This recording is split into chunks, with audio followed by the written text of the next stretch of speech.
Hello and welcome to the Environmental Science Merit Badge. My name is Bobby Gavlik. I'll be your counselor for the week. And today we are going to be covering requirement 1, which is to design a timeline of events in environmental science history. So the way this is going to work is you guys are each going to be designing your own timelines. However, we're going to go through a whole bunch of these events together so you guys have somewhere to start, some information to put on your timelines. So, when talking about environmental science history, a lot of people like to default back to when Europeans came to America. That seems like a good place to start. However, we're going to go a little bit further back than that. We are going to go back to 4.6 billion years ago. That would be the Hadean period of Earth.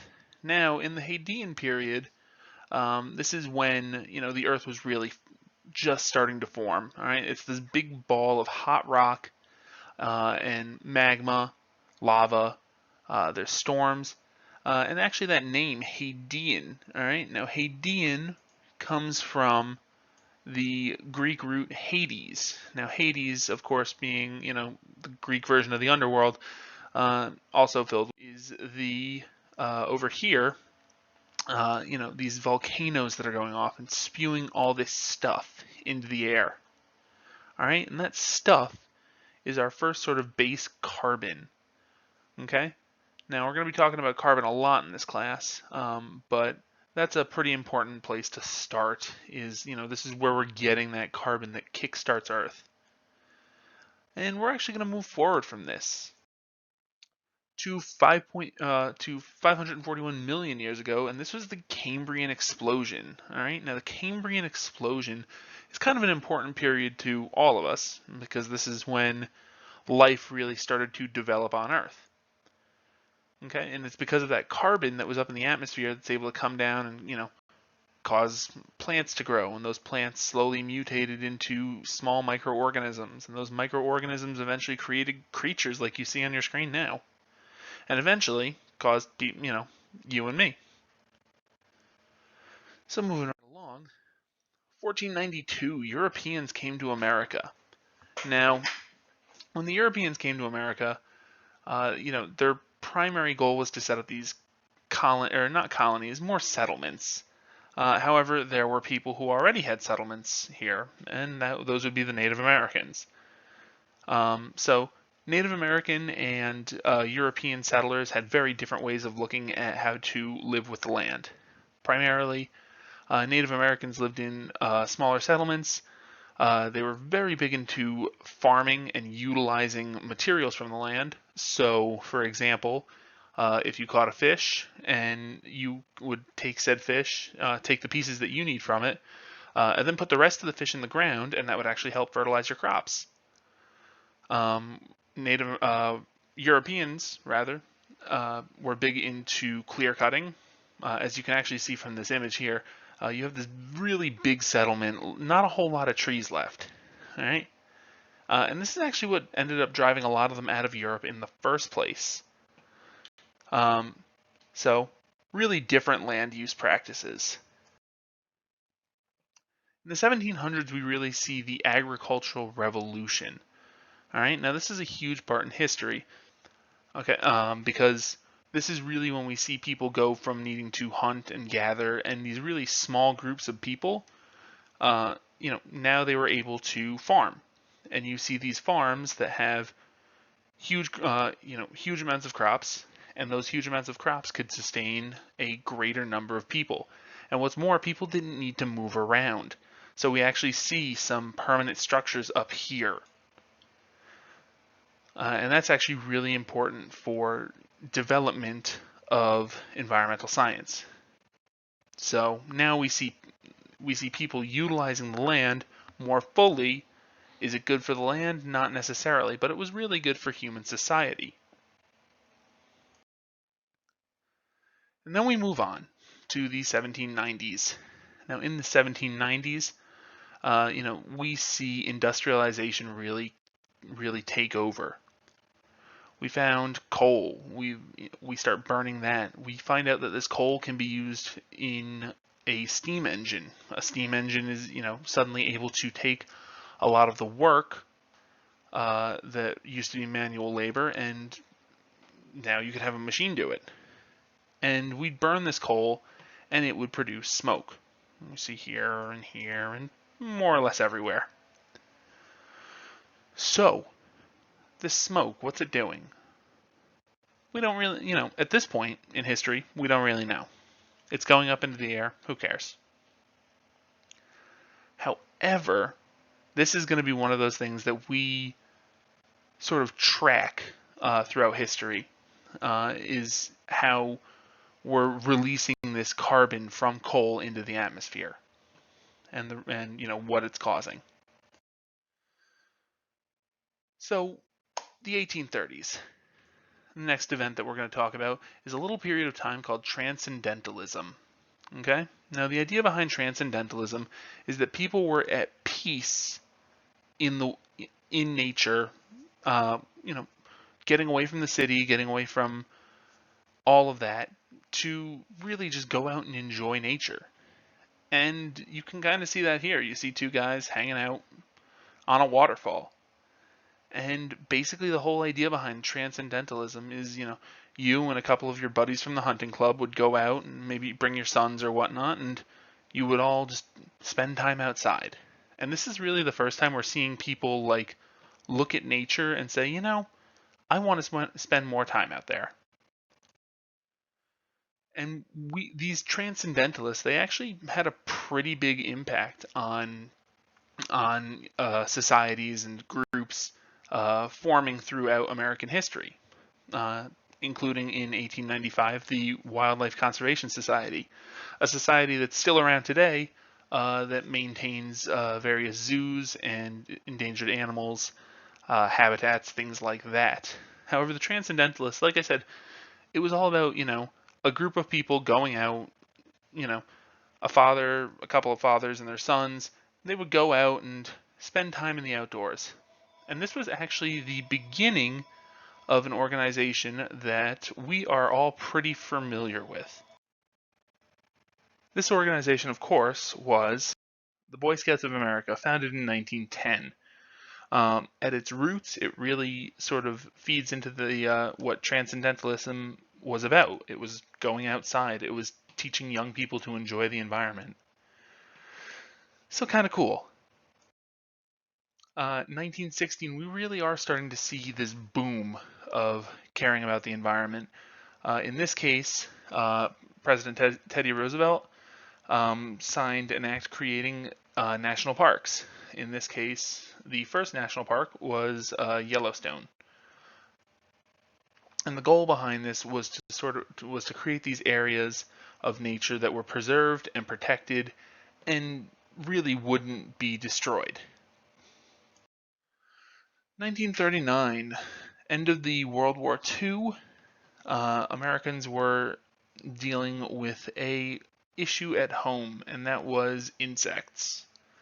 In 1939, a chemical was put into pesticides called DDT, and basically what this chemical was it was designed to destabilize the eggs of these insects, causing them to not hatch properly, and thus killing off the next generation of insects. However, there was an issue with this, and we can see it here in the picture on the left, is that this also affected bird eggs. So birds' eggs were more fragile, and when the bird went to sit on it, they would crack, resulting in less birds.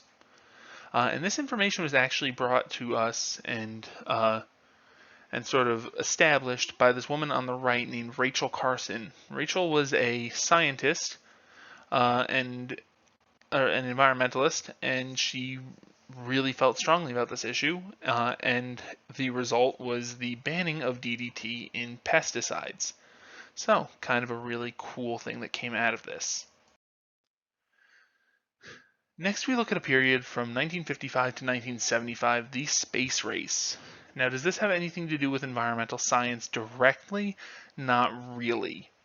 However, we do see a We see some important technologies that come out of this, including launching satellites and the like, that are going to be important further down the line. 1970, April 22nd, we see the first Earth Day. This is the first time that the government is saying, hey, we should really get together and have a day that we're celebrating Earth and we're protecting it because this is our only home. So, and that's actually a day that we still celebrate to this day.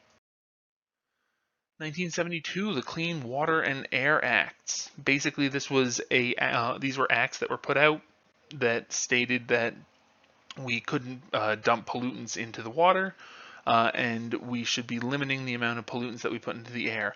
So, as you can see, we're already making these huge leaps and bounds to improve our planet, and it's really exciting to see that at this point in history. 1973, we see the Endangered Species Act. People are realizing that some of these animals are becoming harder and harder to find, including the bald eagle. So these Endangered Species Acts were put out, and the point of that was to protect these animals so that we can see them for generations to come. So you know how I said that the space race was important? This is one of the things that came out of it. All right, we have satellites up in space. These satellites have cameras, and one of these cameras with a special filter took a picture of the Earth.